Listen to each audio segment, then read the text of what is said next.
여러분, 지난 집중호우에 피해는 없으셨습니까? 주위에 수해로 고통받는 이웃이 있다면 복구를 도우며 이웃사랑을 실천하시기 바랍니다. 주요 뉴스 알려드립니다.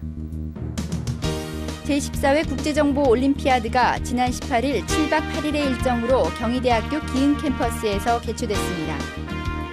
지난 집중호우로 인해 용인시는 도로와 제방이 유실되고 공장과 비닐하우스 등의 침수로 40억 원의 재산 피해를 입었으며 민간군의 협력으로 응급복구가 완료됐습니다. 농업기술센터가 세계 최초로 살아있는 벌이 병이나 용기에 직접 집을 지어 꿀을 저장한 상품을 개발해냈습니다. 시는 지난 16일 시청 대회의실에서 정기분 자동차세와 재산세 성실 납부자에 대해 경품 추첨을 실시했습니다. 제14회 국제정보 올림피아드가 지난 18일 7박 8일의 일정으로 경희대학교 기흥 캠퍼스에서 개최됐습니다. 세계 청소년의 사고력 향상과 정보과학 교육의 국제 교류를 위해 개최된 국제정보 올림피아드는 올해 전 세계 77개국에서 278명의 선수단이 참가하고 5개국에서 참관단이 파견된 역대 최대 규모입니다. 고등학교 이하 학생인 이들 선수들은 20일과 22일 복잡한 수학적 문제를 컴퓨터 프로그램 언어로 풀어내는 경시대회를 가졌습니다. 우리나라는 지난해 핀란드 대회에서 금메달 2개와 은메달, 동메달 각각 1개로 종합 3위에 이르는 우수한 성적을 거둬 올해는 더 큰 결과를 기대하고 있습니다. 본 대회에 개최도 싫어서 지리적, 문화적 여건을 고루 갖추었다고 생각합니다. 따라서 우리 시에서는 그 어느 대회보다도 성공적인 대화를 위하여 지난해부터 유관 기관을 포함한 지원 협의회를 구성하여 다각적인 지원 방안을 강구해 왔습니다. 뿐만 아니라 김하진 대회조직위원회 위원장은 대회사를 통해 이번 대회가 기초과학에 대한 국민적 관심을 유도할 것이라고 말했습니다. 한편 대회 참가자들이 경시 외에도 에버랜드와 민속촌을 관람하는 등 한국 문화를 이해하고 관내 관광을 함에 따라 용인시가 정보와 관광의 거점으로 세계에 알려질 것으로 기대됩니다. 지난 집중호우로 인해 용인시는 도로와 제방이 유실되고 공장과 비닐하우스가 침수되는 등 40억 원의 재산 피해를 입은 것으로 조사됐습니다. 최고 547mm가 내리고 시간당 강우량이 최고 56mm를 기록한 지난 집중호우로 용인시는 농경 유실 및 매몰이 20헥타르, 농작물 침수가 221헥타르에 이르고 도로, 하천 등 공공시설 피해와 공장 침수 등으로 총 40억 원의 재산 피해를 입은 것으로 나타났습니다. 또 일부 지역에 가옥이 침수돼 64세대의 이재민이 발생했으나 배수가 빨리 이뤄져 조기 귀가했으며 이 같은 피해는 인근 시도에 비해 적은 것으로 밝혀졌습니다. 아울러 지난 8일부터 시작된 응급복구는 공무원과 군인, 민간 봉사자 등 1,400여 명이 합심, 총력을 다해 12일까지 수해 지역 87개소에 대해 완료했습니다. 한편 이정문 시장은 7일 오전 호우경보로 기상이 악화되자 남은 휴가를 반납, 피해 상황을 보고받고 발빠르게 대처하도록 했습니다. 이 시장은 수해 복구를 진두지휘할 뿐 아니라 지난 14일에는 모현면 초부리 경안천변 제방 복구 현장을 방문, 복구 작업에 동참하며 수해 복구의 조기 완료를 위해 힘쓰는 농민들을 격려했습니다. 세계 최초로 살아있는 벌이 병이나 용기에 직접 집을 지어 꿀을 저장한 상품이 개발돼 화제를 불러모으고 있습니다. 용인시 농업기술센터와 양봉업자인 김동수 씨가 2년 전부터 공동으로 개발한 이 벌집 꿀은 기존의 꿀 생산 방법과 달리 벌집을 플라스틱 병에다 짓도록 했습니다. 또 벌들이 병 속에 꿀을 저장하도록 함으로써 그대로 상품화하는 데 성공했습니다. 저희가 그 바가지 안에 벌을 한번 키워봤었어요. 바가지 안에 키워보니까 바가지도 결국 밀폐된 용기인데도 불구하고 벌이 들어가서 서식을 잘 하더라는 거. 그것이 저희가 한 5, 6년 전에 그러한 것을 많이 경험을 하면서 뭔가는 새로운 것을 개발을 해서 농가들의 어떤 부가가치를 높일 수 있는 사업으로 좀 진행을 한번 해보자. 그래서 우리 그 농업기술센터에서 많은 관심도 가져주시고 우리 양봉 농가들한테 적극적인 그런 지원도 많이 해주셨기 때문에 어떤 계기가 돼서 용기, 밀폐된 용기 안에 집을 지을 수 없다고 하는 개념에서 벗어나서 실제로 해보니까 집도 잘 짓고, 그다음에 우수한 꿀을 직접 벌이 저장되어 있는 것을 소비자가 직접 먹을 수 있다고 하는 그러한 것이 아마 특징이라고 볼 수 있겠죠. 이러한 꿀 생산법은 세계 최초로 이미 특허를 신청해 놓은 상태며 상품을 브랜드화함으로써 오는 추석을 겨냥 선물용으로 본격 생산될 예정입니다. 벌집 꿀은 기존의 양봉법보다 노동력이 적게 들고 수익도 늘어 양봉 농가의 새로운 소득원이 될 것으로 보입니다. 작년에 2001년도에 지역 특화 사업으로다가 시범 사업을 한번 했어요. 해가지고 그 사업을 성공을 시켜가지고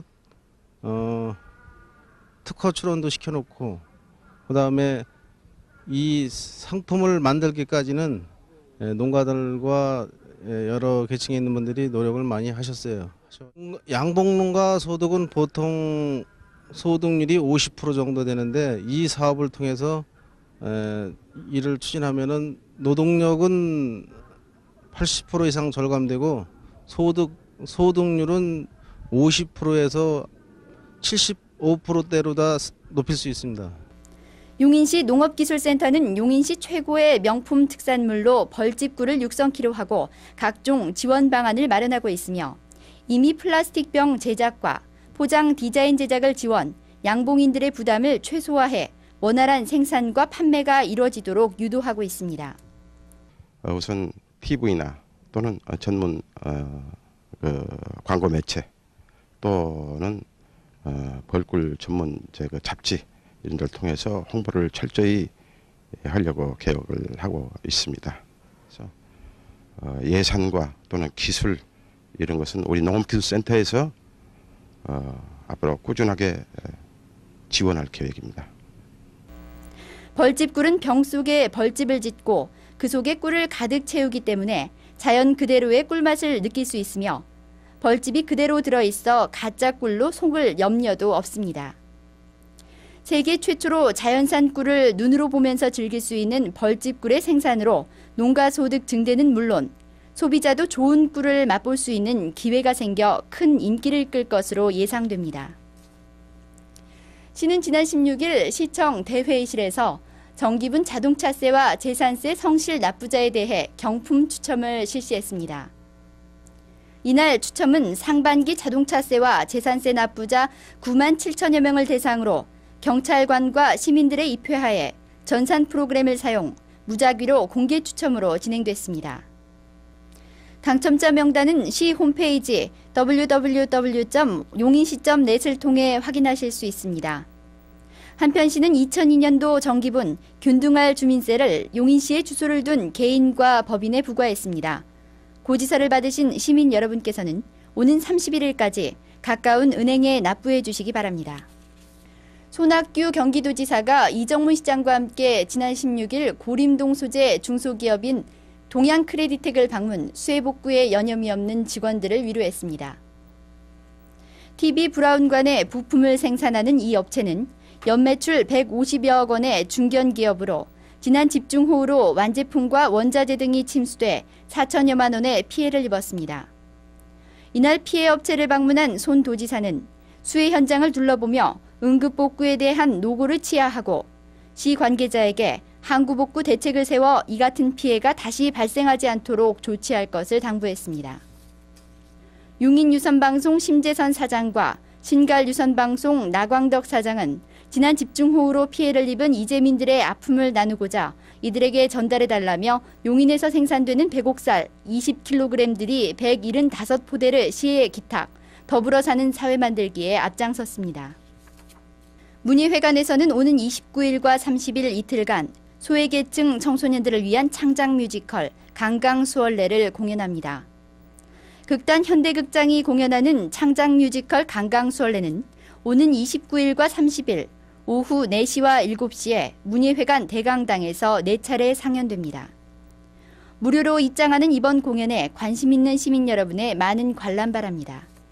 시는 그동안 공무원의 근무 시간에만 운영한 발급기를 청사 외부로 이전 설치하고 평일과 토요일은 오전 9시부터 오후 10시까지, 일요일과 공휴일에는 주민등록 등초본과 병적증명서 발급을 제외하고 오전 10시부터 오후 10시까지 운영합니다. 시청과 수지출장소, 기응읍사무소에서 연장 운영하는 무인 민원 발급 서비스 해당 증명서에는 토지 임야 대장과 개별 공시지가 확인원, 주민등록 등초본, 차량 등록 원부, 병적 증명서 등 10종입니다. 시는 산업경제 발전을 위해 노력한 우수 경영인과 기술자, 모범 근로자에 대해 시상하는 제13회 용인시 산업평화대상제 수상 후보자를 접수하고 있습니다. 이 상은 산업의 합리화와 기술혁신, 고품질화로 국가 경쟁력을 높이고 산업평화 정착에 이바지한 공로가 인정되는 사람에 대해 경영, 기술, 근로자 부문별로 각 1명씩 선정, 시상함으로써 긍지와 자부심을 갖도록 실시하고 있습니다. 기타 자세한 사항은 시청 지역경제과 329국에 3298번으로 문의하시기 바랍니다. 시립도서관에서는 9월부터 11월까지 운영하는 2002년도 가을학기 문화교실에 수강자를 모집합니다. 성인을 대상으로 하는 강좌에는 부모들에게 자녀의 독서생활 유도법을 알려주는 독서 지도를 통한 자녀 교육과 서예 사군자 교실, 신문을 교육 자료로 활용하는 NIE 신문 활용 강좌가 개설됩니다. 초등학생을 위해서는 두뇌 발달을 돕는 종이접기 프로그램과 신문 활용 교육이 마련되고 5세 이상 취약전 아동을 위한 교실에는 동화 구연과 종이접기 프로그램이 운영됩니다. 저렴한 비용으로 시민들의 취미 생활과 자녀 교육을 돕는 시립도서관 가을 문화교실은 9월 4일까지 선착순 모집합니다. 기타 자세한 사항은 시립도서관 전화 329국에 2591번으로 문의하시기 바랍니다.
처서도 지나고 아침 저녁으로 쌀쌀한 기운이 감돌아 어느덧 계절이 가을의 문턱에 들어선 듯합니다. 환절기에 감기 걸리지 않도록 건강관리에 유의하시기 바랍니다. 이상으로 시정 뉴스를 마칩니다.